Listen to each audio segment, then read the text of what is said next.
This is the After Party, live with Kim McAllister. Pick a couch, grab a drink, and settle into the conversation.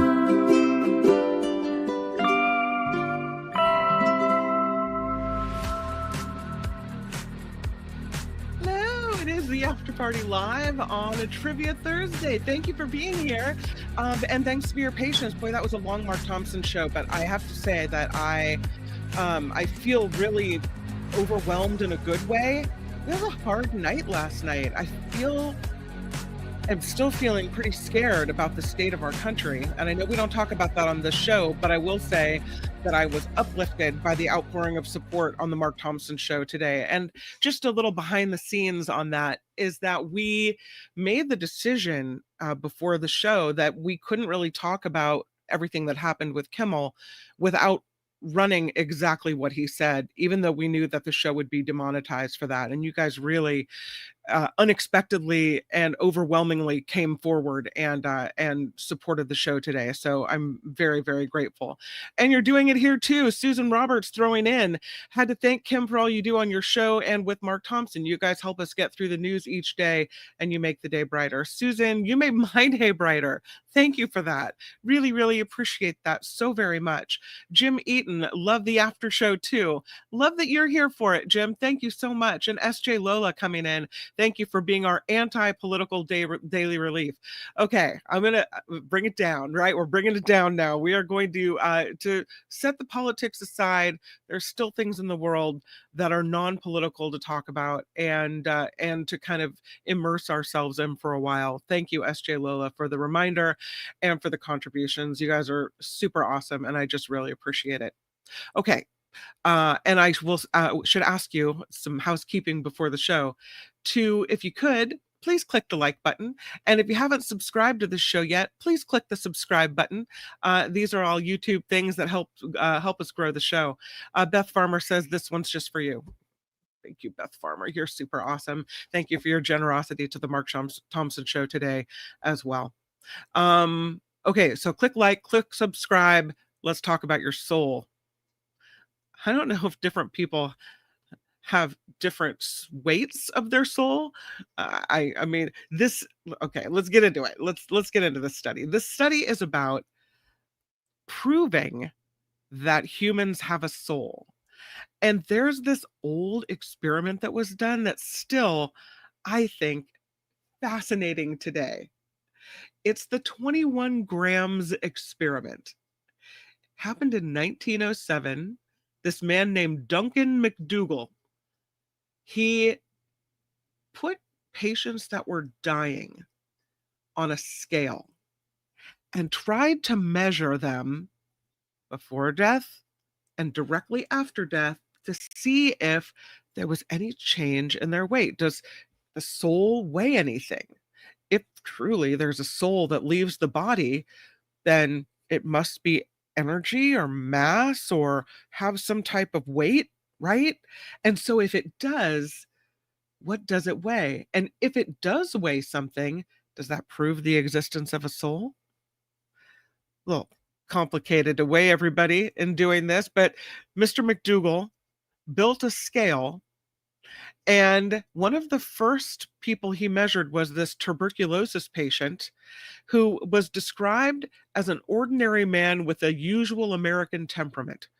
So the man was placed on this bed as he got closer to his death, and Mr. McDougall, along with a team of doctors, were standing around and watching as this man passed away. And McDougall noticed that the scale's counterweight dropped with what he said is surprising quickness. The scales displayed the weight that had been lost with death, 3/4 of an ounce or 21 grams. So with that, he said he had his result. That's the weight of the human soul, 21 grams, done. So he had tests with later patients as well. The sample size was limited. Maybe the test kind of poorly designed. But the experiment hasn't been forgotten. There have been movies and books and TV shows about this because it's so interesting to try to prove the existence of a soul. Like, you can't really prove that there's a heaven or an afterlife or anything like that, right? The 21-gram experiment, they say, reminds us of how life's mysteries remain unsolved. The study that he did was published in 1907 in the Journal of the American Society for Physical Research. He called his paper Hypothesis Concerning Soul Substance. One of his key ideas, he said, that if personality or consciousness persists beyond death, that it has to occupy some type of physical space in our body. He said it's impossible that a soul could be nothing but ether.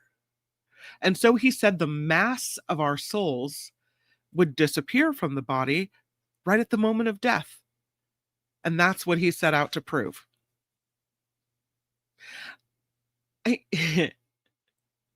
He was described in the New York Times at the time as a reputable physician who'd been working in the field for years, not some kind of woo-woo tarot card reading mystic. He had 6 patients, 5 men, 1 woman, that all of them lost this sudden small amount of weight at the moment of death. And that's what he thinks confirmed the soul's departure from the body. One person, though, he was adjusting the scales right when the guy died. So is that really a good test? I don't know. He said he knew he was putting his reputation on the line when he did it. I don't know. The work that he started then kind of kept going.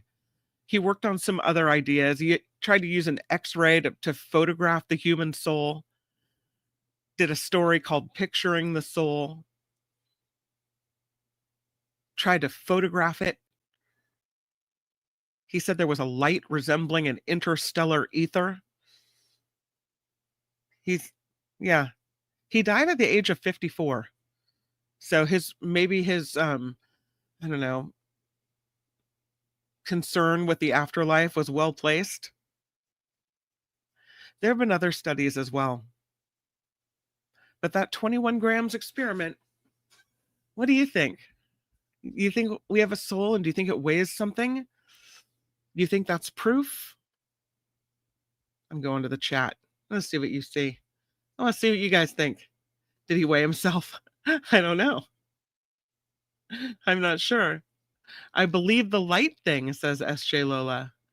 Katie says, would inner bodily movement, heartbeat, blood flow, breathing make an effect on the scale? All good questions. I don't know. Zero Sum likes the picture. Yeah, the soul leaving the body, perhaps. Although it doesn't look like, it looks like a female soul leaving a male body. I don't know how that works out. Off-gassing, Teacher Lori says. It's off-gassing. It's not your soul. Noel Fidian says, a lot of doctors in those days considered reputable were, in fact, quacks. Louise says, why do we humans always have to dumb things down to our limited understanding? That's a great comment. There's some things we're just never going to know. We'll try to fight and fight and fight to understand things that we just won't. But we'll never stop trying. Yeah, I think it was 5 men and 1 woman, or 6 men and 1 woman. Not a very big sample size, Beth. That's the truth. Wes says, air has no real weight, and if your bowels leak, you'd still be on the scale. Hell of a way to lose weight, says Beth Farmer. And that is the comment of the day. All right.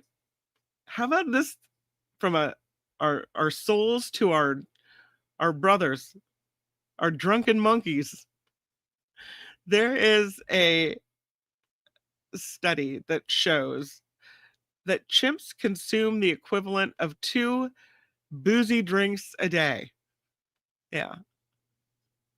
They're no fools.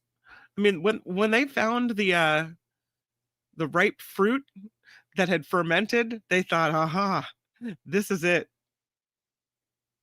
UC Berkeley scientists published a study in the journal Science Advances, and they say they think humans get our taste for alcohol from our primate ancestors. The researchers say they're surprised by the numbers they found. They thought for a long time that these fruit eaters would get a high daily dosage of ethanol, given that they're consuming larger volumes of fruit. And it's now clear that perhaps it's a lot. So, UC Berkeley researchers and their colleagues did some field research in the hotspots where the chimps hang out in Uganda's Kibale National Park and along the Ivory Coast Thai National Park. They picked up figs and other fruits from underneath trees where the chimps had feasted, and they tested the ethanol content through three different methods. With a breathalyzer like device, generally ripe fruit has higher ethanol levels because natural sugars ferment. And the fruit had an average alcohol content of 0.3% by weight.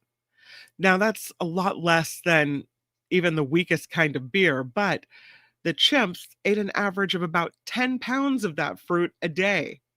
And so scientists figured out that both male and female chimps consumed about 14 grams of pure ethanol a day. It's about one standard drink a day for a person, and adjusting for a chimp's lower body mass, it means they're consuming about 2 drinks a day. That's not so bad, is it? No. They don't act, though, like they're all drunk and buzzed out. Scientists said they're consuming throughout the course of the day. So it's very different than what humans do. We just drink it all at once and go woo woo, right? These are not non-trivial dosages, they said, but we don't know what the behavioral or physiological effects would be on the chimps. And they also don't know, are the chimps actually picking and choosing fruit with high ethanol levels on purpose? Of course they are. Don't you think? I mean, maybe some of it's convenience. You come across fruit, looks pretty good, gonna eat it. But these are not stupid animals. Come on. Scientists said there's a lot of theories as to why the chimps would seek out fruits with more ethanol. Maybe choosing fruit with higher sugar contents would give them an energy boost. Maybe they're more pleasurable to eat. Or maybe they play a role in social bonding. They're not quite sure. But they do say it may be a step toward understanding more about the primates and their habits, that a lot of people have been resistant to the idea that ethanol is omnipresent in fruits because they don't see animals behaving in a way that suggests that. But what this study may show is that maybe they do this on purpose and there is a reason for it. So, drunken monkeys indeed. Here's a kind of a freaky story because you don't think that we would be at risk of anything like this. This story I found in multiple places. It's in SF Gate today. I also found it in several publications. There are scientists monitoring a volcano here in Northern California. Did you know Mount Canocti is a volcano? It's about, 90 miles from the city, from San Francisco. It has an active magma chamber and geothermal system, and it gets a high threat ranking. Canocti. Scientists are looking at factors like eruption history, volcano type, surrounding population. They say several volcanoes here in California fall into the high-risk category. Mount Shasta, Lassen Peak among them. The location of the city of Clear Lake, though, makes this one a little bit more concerning because of the large number of people who live and work nearby, the threat to infrastructure around Clear Lake. So scientists are now tracking changes in the ground and gas emissions as well, because the chances of an eruption, they say, are uncertain. But Mount Canocti has been dormant for 11,000 years. What really are the chances of Mount Canocti blowing up?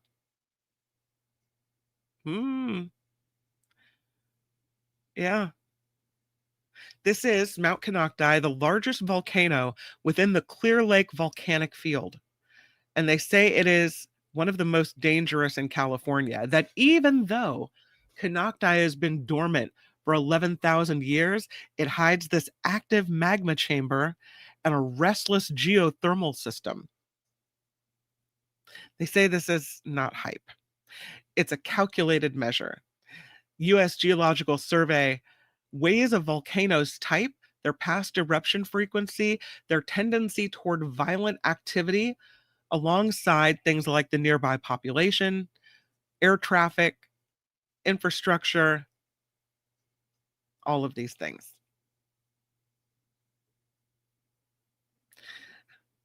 They say this is a concerning volcano.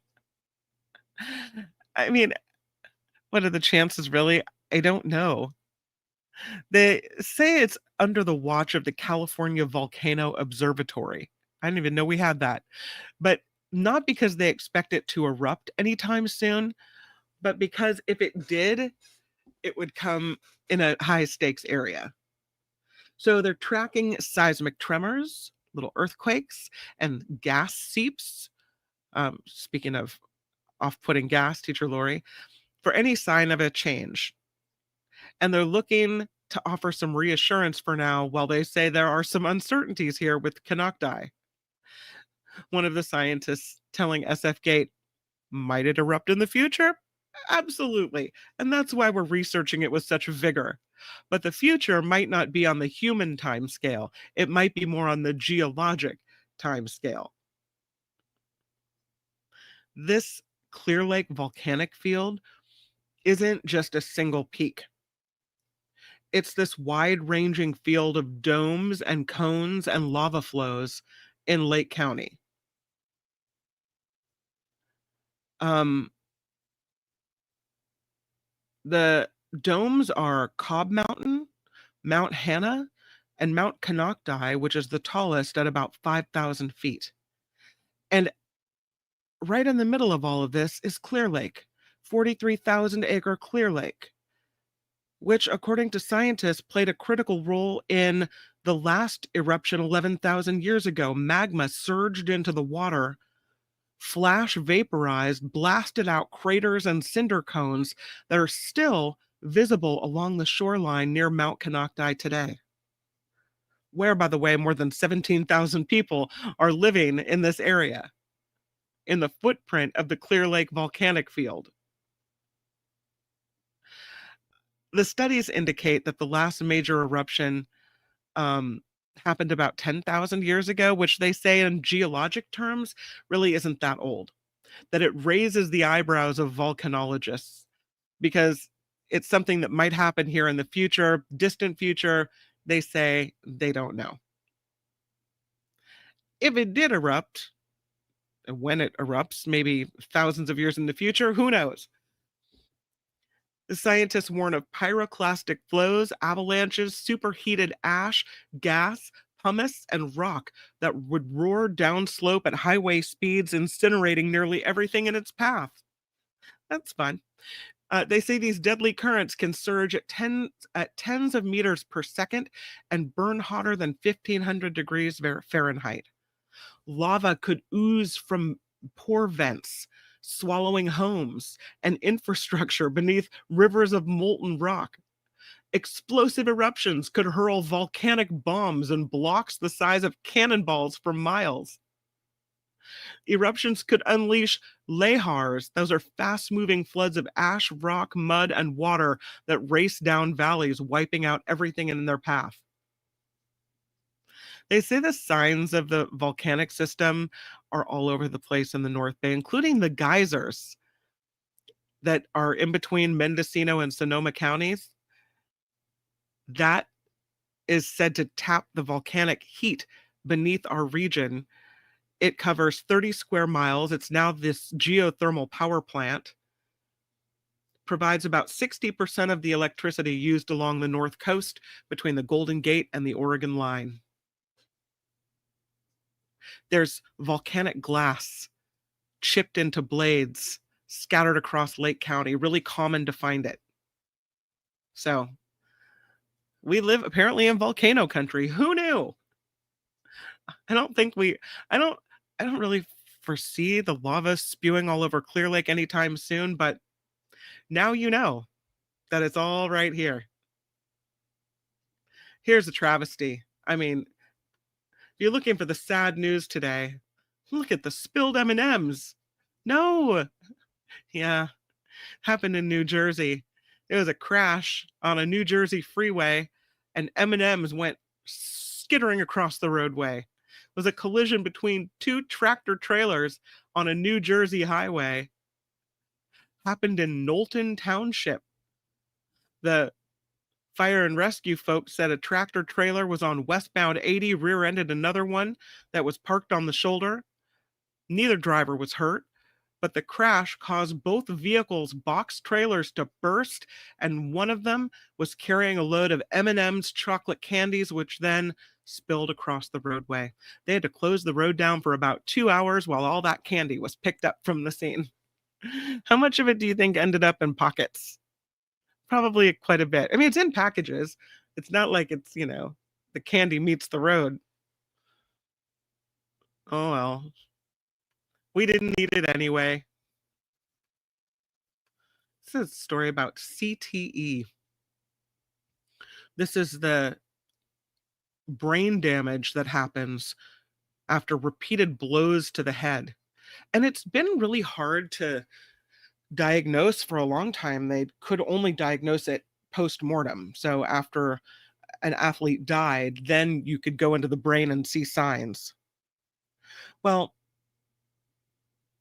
it's called chronic traumatic encephalopathy, CTE. And we've known about this a long time, that even mild hits to the head repeated over and over, boxers, football players, soccer players, hockey players, members of the military, maybe as well. Again, CTE could only be diagnosed after death through autopsy of the brain, but doctors say they can be reasonably certain that a patient with hallmark symptoms has the disease, including memory loss, cognitive impairment, impulsive behavior, aggression, mood changes, troubles with walking, balance, and speech.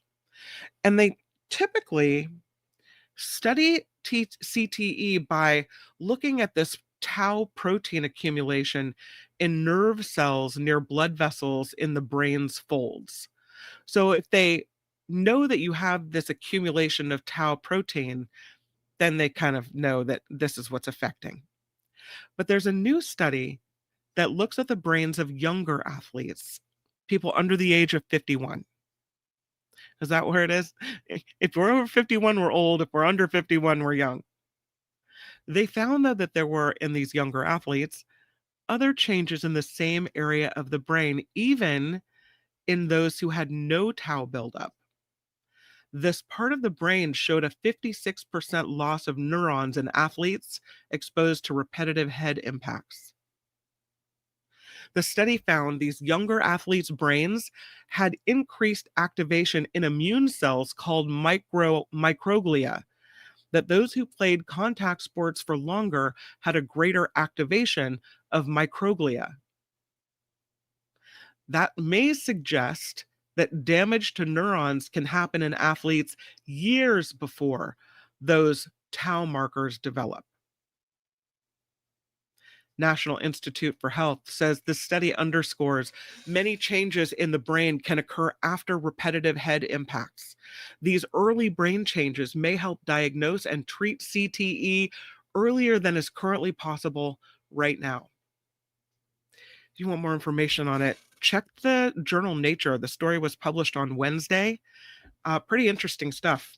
I think they're making big headway into figuring out more about CTE, more about how to diagnose it, more about how there are indications in the body well before some of the more serious symptoms even show up. They found some rubber balls in Mexico. I know. Look at that. There's one of those balls. The rubber balls, part of an ancient game played by the Olmec. And they found these balls that had been preserved. This culture is called the mother culture of Mesoamerica. And we know that these rubber balls played a key role in the rituals of the Olmec, dating between 3,200 and 3,600 years old. They're called El Manati balls, and these are the oldest of their kind discovered. They were found with wooden busts, stone axes, rubber skeins, human remains in this ritual bog in the Cerro Manati area. They say that the balls were made from Castilla elastica. It's a tropical tree that was once really common in this area. And the balls are all different sizes and weights, from under 5 centimeters to more than 30. And the theories are suggesting that the addition of some type of plant protein for elasticity maybe weren't so accurate. But because they were waterlogged when they were pulled out of this bog, that environment preserved the balls. But the minute they were yanked from the bog, they began to deteriorate. So they've been looking at these balls, these rubber balls, for decades, and they haven't really been able to figure out how to preserve them. And now researchers are designing an anoxia system. They're special storage cases with oxygen-free environments that they hope will slow down the decay of these Olmec balls. They're testing anoxia packaging. They're studying microclimates. They're trying to figure out how to preserve these really cool old balls. They're also trying to use photogrammetry to create high detail 3D models of these balls so the shapes are preserved digitally, even if we lose the originals and they deteriorate away. Here's some other pictures. That's the balls. Here's the little hoop through which the balls were thrown. Still have that out there. And here's some of the massive heads that were found in this area as well. And the Olmec, they had some cool things going on. Not everything was cool, but some things were pretty cool. They found so much cool stuff there. Last story before we jump into trivia. I wanted to talk for a moment about Hawaii, and specifically Molokai. The people of Molokai are banding together, and they're trying to take their land back. There is a billionaire investor, and they tried they bought this land. They didn't try to buy it, they bought it. And they've been fighting to try to put up major housing, hotel type developments on Molokai, but there have been pushback and fights over this.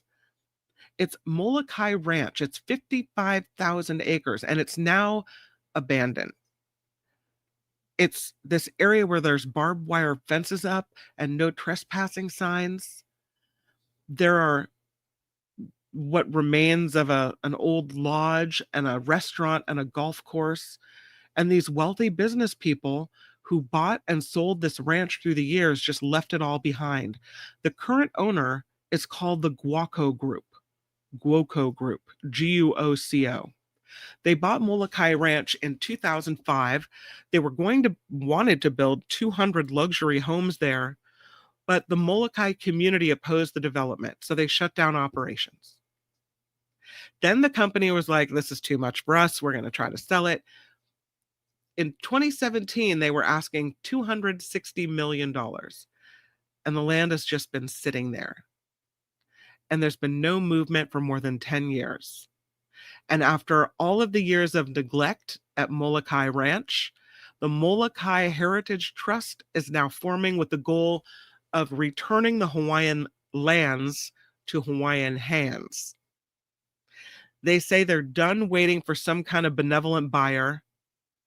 They are now taking an offensive approach, they say, coming together with a collective goal to buy back this land, to protect it for future generations, return it to indigenous communities. They say it's a thing that's happening all around the world, but it hasn't happened at the scale that Molokai wants it to happen ever before. So they say the issue with Molokai Ranch isn't just about the land.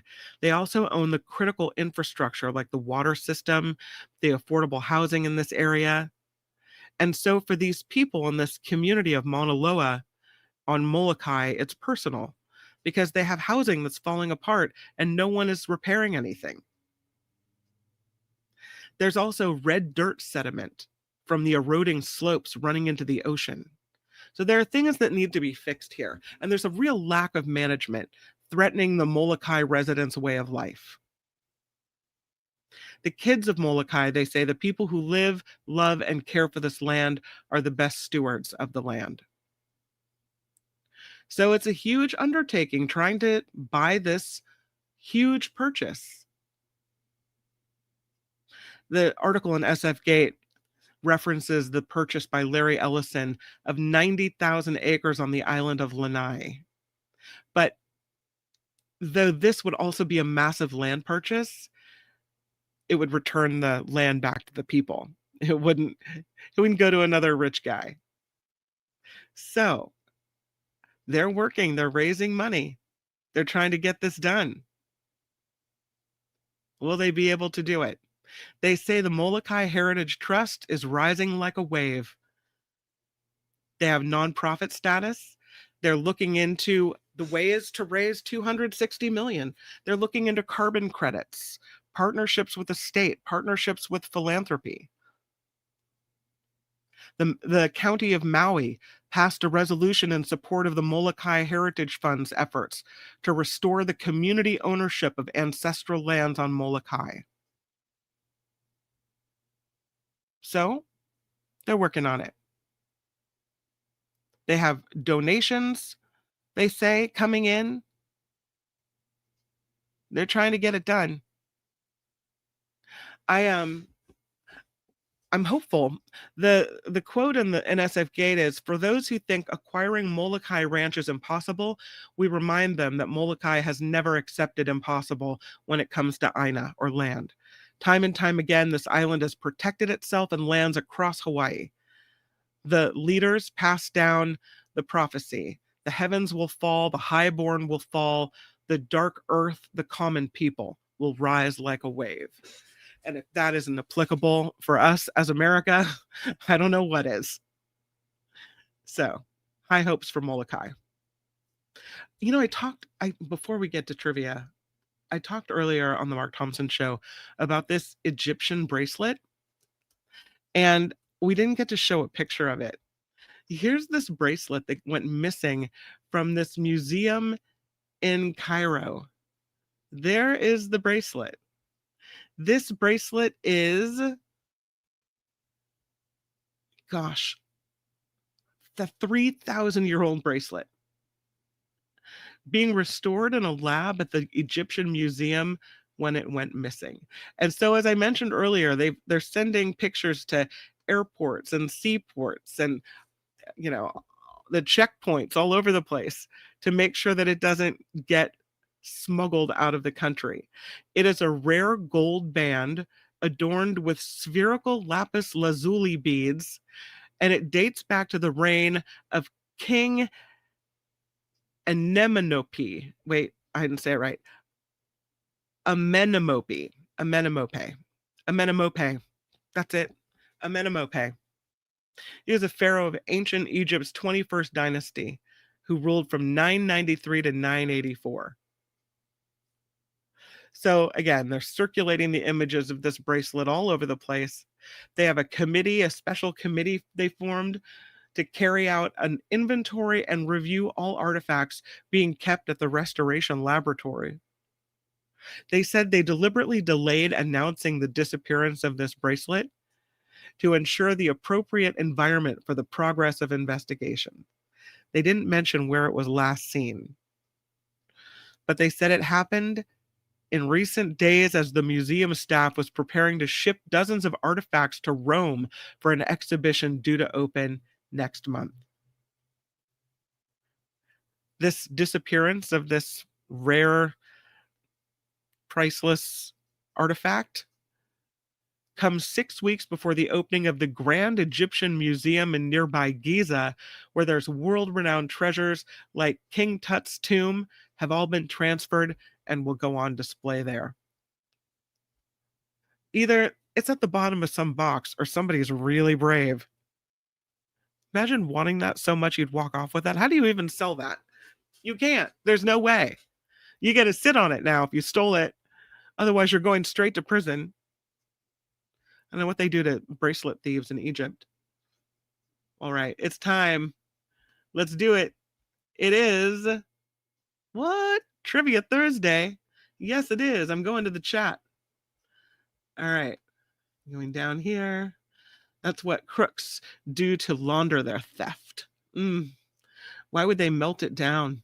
Yeah, that would be a travesty, wouldn't it? Murphy says, I love seeing the ancient jewelry and imagining the artist who created it by hand. That, I think that's what it is. You can almost imagine it on someone's arm. It's like it makes history come to life in this way. I love the comments.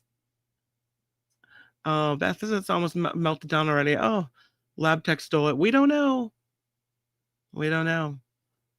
Oh, NBC had it. Well, see? Great minds think alike. All right. Yeah, it is a beautiful bracelet.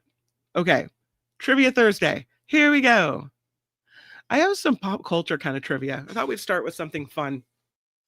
First question. How many instruments could Prince play? I think my daughter Julia is kind of following in his footsteps. She keeps picking up new instruments. How many instruments could Prince play? All of them, says Phineas, kind of. 11,780. I got a 15. I got a 20. You're getting warm. Ren says 9. I got an 8. I got a 15. I got a 30. All of them. Answer A, all of them. The answer is that Prince could play at least 27 instruments. At least 27. And if the answer is at least 27, you know it's more than that, because there are probably more that he could play that he just thought, I'm not really good enough to say I could play that, but he could probably play that. Yeah. Here's another one. Who was the first Disney princess? Who was the first Disney princess? I don't think it does include his voice, although I consider the voice an instrument. Yes, Ren has it. The answer is Snow White. Snow White was the first Disney princess. Ren has it, and Sandy has it, and Wes has it, and Linda has it, and so does Gordon. Calvin, Colors of the Wind. Mama has it. Teacher Lori has it. So does John, SJ, John Watson, Eileen, and Tammy. Yeah, Snow White is the answer. The very first Disney princess.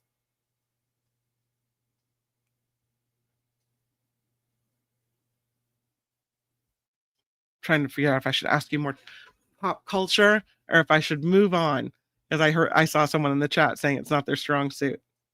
All right. What famous country singer once lost her own look-alike contest? What famous country singer once lost her own look-alike contest? I might have, but it's been a while. Yep, it's Dolly Parton. Wes gets it. And, oh, you all got it right. Yeah. Wes got it. Ren, SJ, Trevor, Nancy, Murphy, JT, John Watson, Phineas, Nullifidian, Calvin. It's Dolly Parton. You guys are awesome.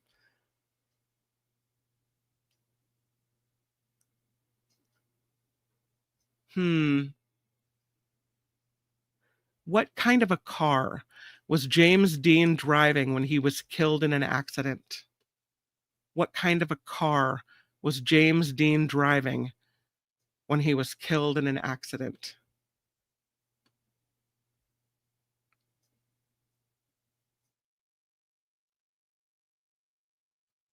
It was a Porsche. What kind of Porsche? Do we know? Sandy says Porsche. Ren says Porsche. So does John Watson and Calvin. And a fast one says Trevor. Cranky Charcoal says Porsche. So does William. It was a Porsche Spider, actually. Jane O says Porsche. Cameo has it. Linda has it. Yeah, it was a Porsche Spider. William has it. It was the Porsche Spider that he was driving along in. Yikes. All right, next question.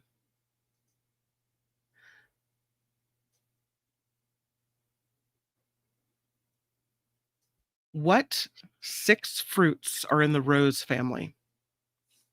What 6 fruits are in the rose family?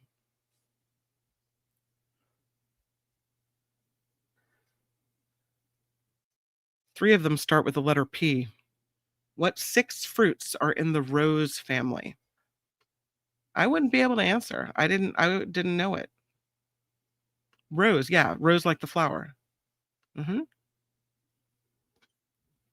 Phineas is like, I challenge. Immediate. He throws the flag down. Peach is 1. Yep. Apple, peach, pear, says John Watson. Best answer so far. Apples, peaches, and pears are 3. The others are plums, cherries, and apricots. Again, 6 fruits are in the rose family: apples, pears, plums, peaches, cherries, and apricots or apricots. Who is the closest? Tammy has it. So John had, that was pretty good. Looking to see the answers. Gordon had no idea. I don't know. They say they're the rose in the rose fruit. The rose fruits. So, yeah. All right. What does the U.S. Postal Service do with letters to God? You know? What does the U.S. Postal Service do with letters that people write and send to God?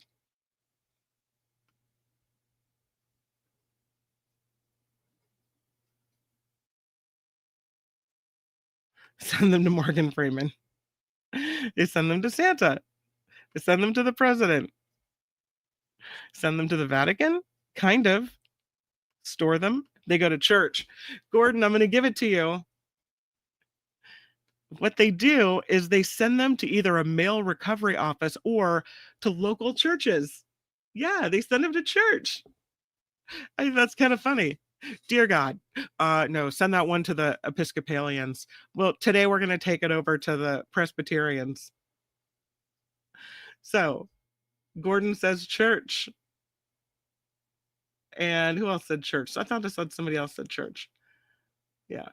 I think Vatican counts as church, but they send them to local churches is what they do, which is kind of clever, I think. On average, you can't wait to see your answers with this one. What is the thing that Americans do 22 times a day on average? What is something we do an average of 22 times a day?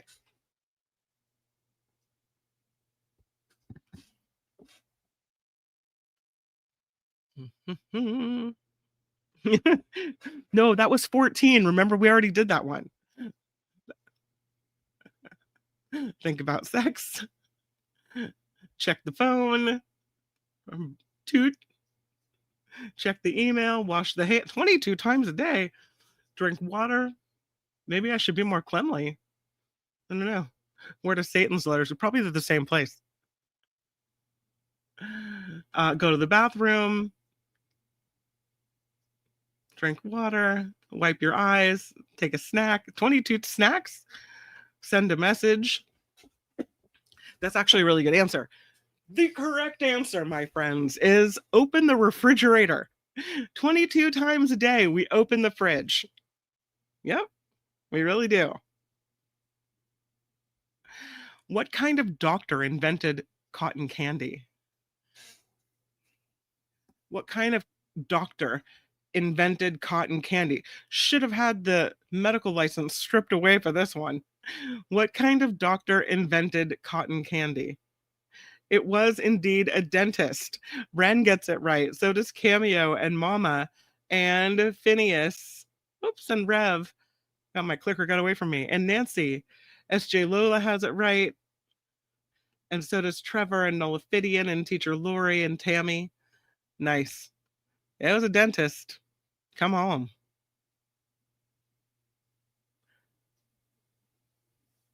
This is weird. What animal is constitutionally protected in the state of Florida?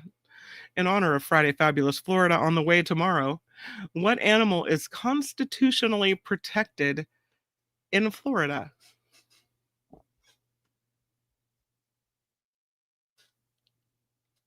You would think it would be an alligator. That is a very sensical answer. Lots of alligators in the room. No. Vulture is not the word, is not the animal. Tortoise, another good answer. You guys are full of the good answers. Manatees, another good answer. Crocs, manatees, gators. You guys are, your Florida knowledge makes me proud, really. Teacher Lori says bald eagle. JT says some kind of fish. Ren says, I think Murphy's right. What did Murphy say? You go back. Murphy said manatee. The answer is a pig. Pregnant pigs are constitutionally protected in the state of Florida. Is that crazy? They are. I don't know the why on that. I just know that they're constitutionally protected. What materials were used to create the first artificial Christmas trees? What materials were used to create the first artificial Christmas trees? What were they made out of?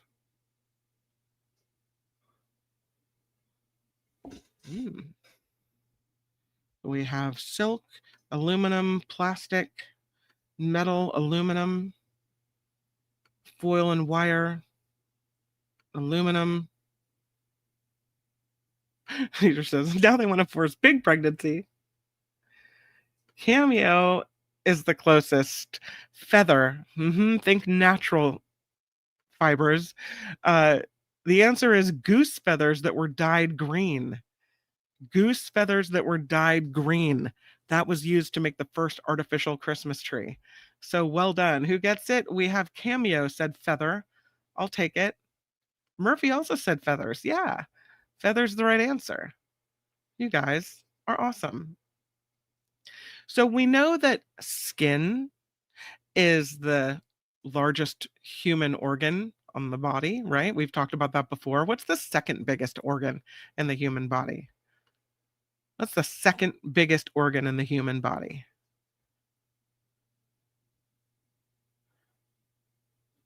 Oh, Murphy has a German feather tree. That's cool.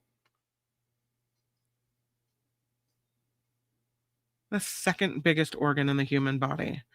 I got a brain, I got a heart, I got a lung, I got an intestine, but Rev P is correct, sir, with the answer of liver.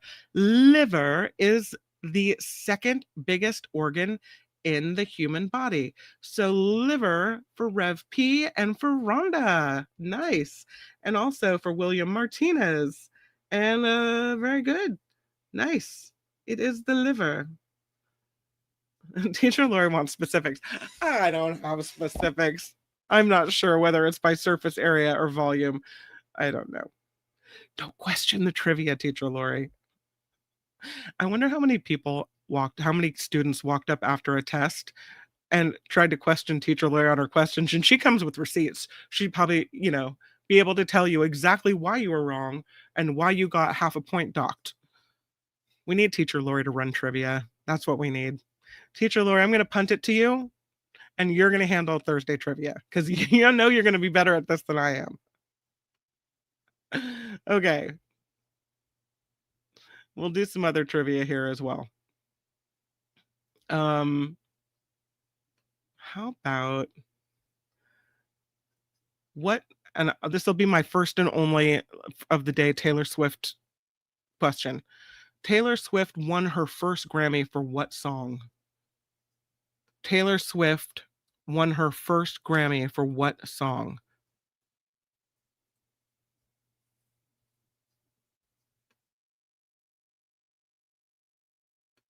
Not too many people came to question you. They didn't realize they could do that.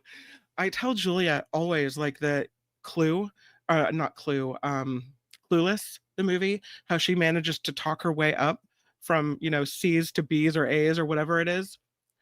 Like, don't ever accept the first grade. You always got to go and if there's any wiggle room at all, fight for the points. I'm looking for the right Taylor's. Oh, you guys are not Swifties. What happened over here? We would have some Swifties in the crowd. The answer is White Horse. And I'm not seeing that anybody got it. White Horse is the song.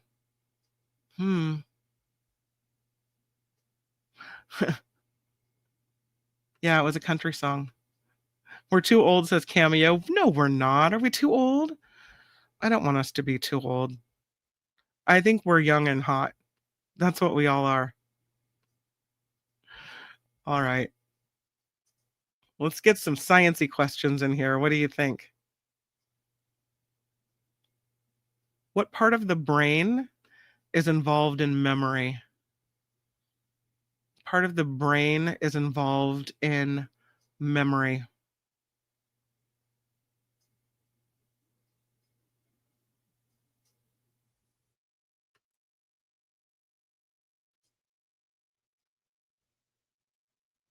I'm a Swiftie came later. Latecomer. The early Swiftie stuff. That's an acceptable answer. That's okay. We got a frontal lobe, a cerebellum, a back part. Uncle Jim says hippocampus, and Uncle Jim is correct. It is the hippocampus. Uncle Jim has it. So does William. And so, hippocampus. Hippocampus. Hippocampus specifically is what I'm looking for. So well done to William and to Uncle Jim. Hippocampus is what we're looking for. The next question. What type of blood cells help in clotting? What type of blood cells help in clotting?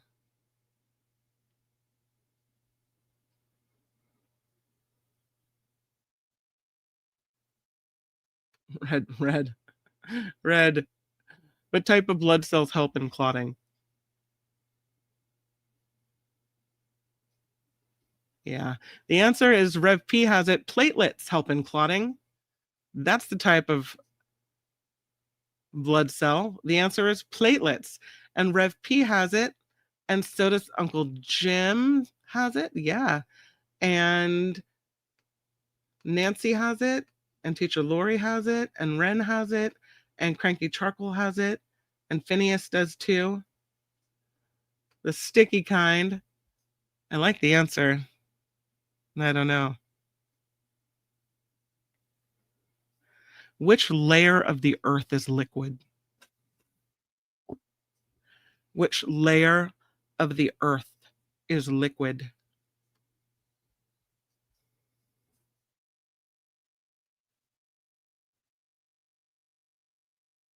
Mm-hmm. Which layer of the earth is liquid? The answer is the outer core. Uncle Jim has it. A lot of people said core. I don't know whether to click that as right or not. I'm looking for outer core. Gordon's also says outer. SJ says that would be the core, the center core. The answer is it's the outer core that is the liquid. layer. Outer core is what I'm looking for. What is the name of the first artificial satellite? What is the name of the first artificial satellite?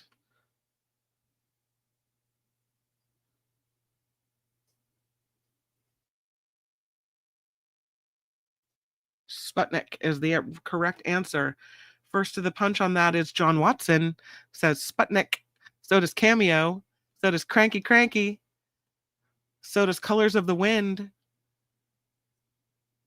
Sputnik. Oh, everyone's nice, you guys. Look at you. Let's see. Rev P says Sputnik. So does Trevor, Uncle Jim, Nola Fidian, Judy, Linda, William, Gordon, Finn, SJ, Jane. Hello, Jane. Nice. What phenomenon causes the northern lights? What phenomenon causes the northern lights? I'll make it easier. What interacts with the Earth's atmosphere to create northern lights?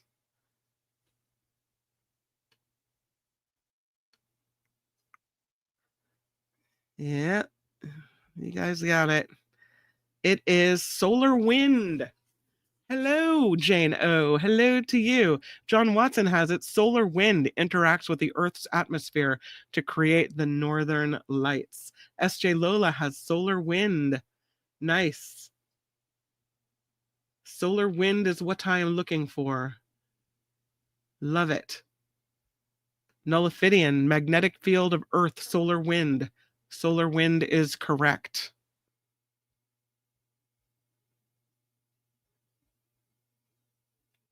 What is a supernova?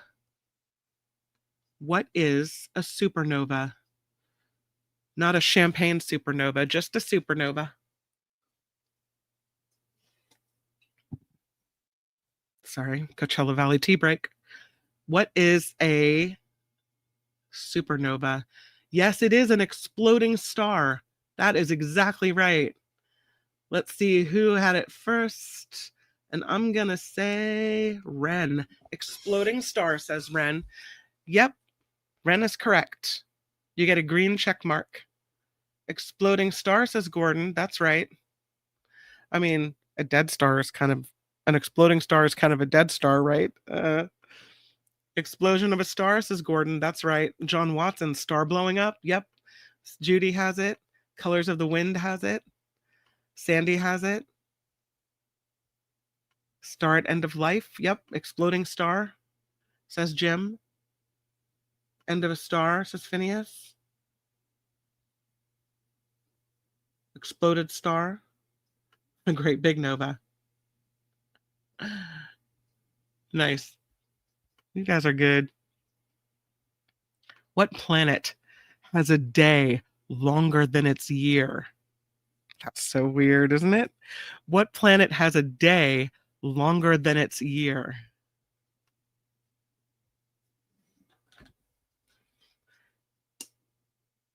Where's my astronomers at? What planet has a day longer than its year? I don't want to keep you guys too long, so we'll just do a couple more. The answer is Venus. I'm your Venus. I'm your fire. Yes. Venus, Uncle Jim gets it right.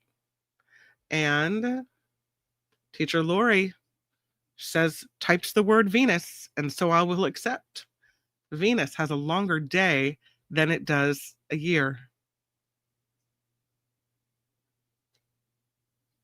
How about this one? What do we call a group of stars that form a pattern? What do we call a group of stars forming a pattern?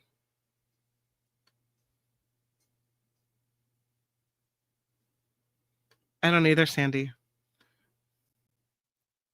We call it a constellation, says Sandy. Yeah, girlfriend, you got it. Constellation is right. Sandy has it. John Watson has it.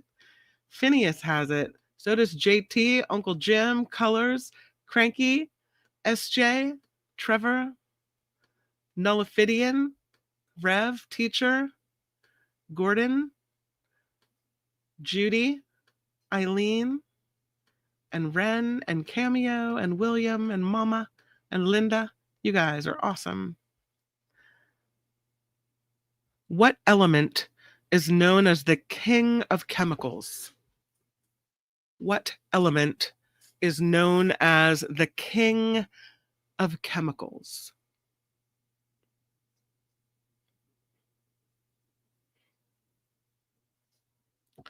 And the answer is the king of chemicals.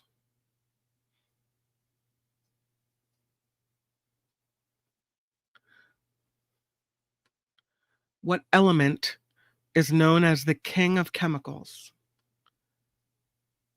And I'm not seeing the answer, which is okay because I wouldn't have gotten it either.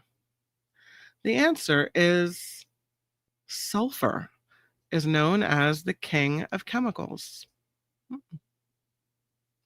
What element is used in pencils? What element is used in pencils? You guys have this one, right? I know you do. I know, Gordon. Telling you. Graphite is correct. Carbon or graphite. I will accept either. Sandy says graphite. So does Judy. Gordon. I don't think they do that anymore. Thank goodness.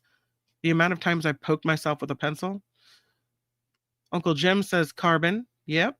So does Eileen. Trevor says graphite. Yep. John. Calvin. Rev. William. Linda. Teacher. Cameo. Nice. Graphite. Is graphite lead? Have you uncovered one of my weaknesses? Graphite, carbon. The answer is graphite or carbon. That's the correct answer. So now we know. What is the common name for acetic acid? What is the common name for acetic acid?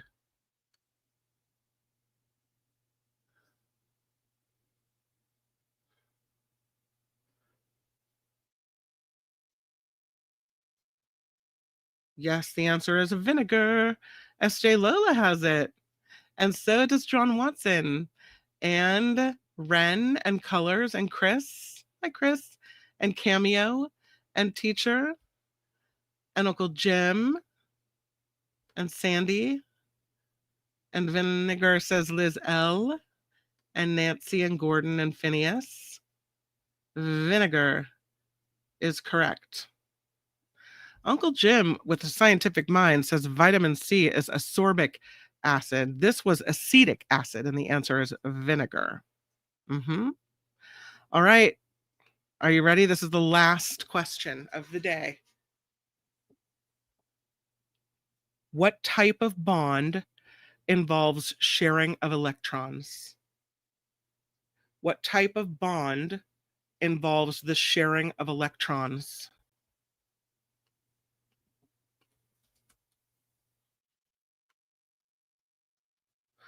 It is a covalent bond. Cameo has it. Yeah. And so does Ren and Phineas and Nullifidian. Uncle Jim and Nancy. Covalent bond, says Chris is right. That's right. Valence. It's covalent, but I think it's just a typo. So yes. Calvin says covalent. So does Teacher Lori. So does SJ Lola.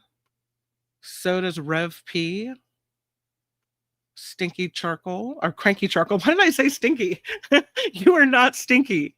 Why did I say that? Cranky charcoal, not stinky charcoal. It's funny. My apologies. I'm sending my bad I'm sorry straight across the pond. Covalent is the word. All right. You guys are so awesome. I have so much fun with you on Trivia Thursday. If you have any suggestions for categories that you would like to forward my way, please do send it to Kim at theafterparty.live. To everyone who has contributed to this show and keeps it running, you guys are awesome. Wes throwing down $8.10 today. KGO 810 is the reason. Thank you, Wes. I appreciate that. Jane O contributing to the PayPal. James S. Thank you so much. You guys are so amazing. Also this week, Scott R., another one from Wes. So really, really appreciate that. Also, thank you to Susan, who came in with 10, Jim, who came in with a couple, Beth, who came in with 20. Thank you guys so much for helping keep this crowdfunded show rocking and rolling. I do want to announce or remind, without being naggy and overbearing about it, that tonight is the night that the Nikki Maduro Show is live. Cocktails, mocktails, politics, the Nikki Maduro Show. I think I have it all spelled out. Yeah, I think I did it. It is, yeah, the Nikki Maduro Show, and that's at 5 p.m. Pacific, right here on YouTube. So I'll meet you right back here in just a few hours for the Nikki Maduro Show. Please join us. It's such a good show, and it's so much fun. Another show that needs to be supported. So please come along and hang out with us. Share the show if you can. The Nikki Maduro Show, 5 p.m. Pacific time today. All right, everybody, make it the very best rest of the day that you can. We're here together. We're going to keep each other sane during these times. We'll be back tomorrow as well with the Mark Thompson Show. Friday, Fabulous Florida, Michael Snyder, Jim Avila, Michael Schur, all the fun stuff going on. And then here on this show, Tim Sika with At the Movies. So we'll see you tomorrow. No, we'll see you tonight at 5 p.m. But until we meet again, make it the very best day. Bye, everybody. The After Party Live would like to thank the following contributors and viewers like you.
Thank you, Teacher Lori.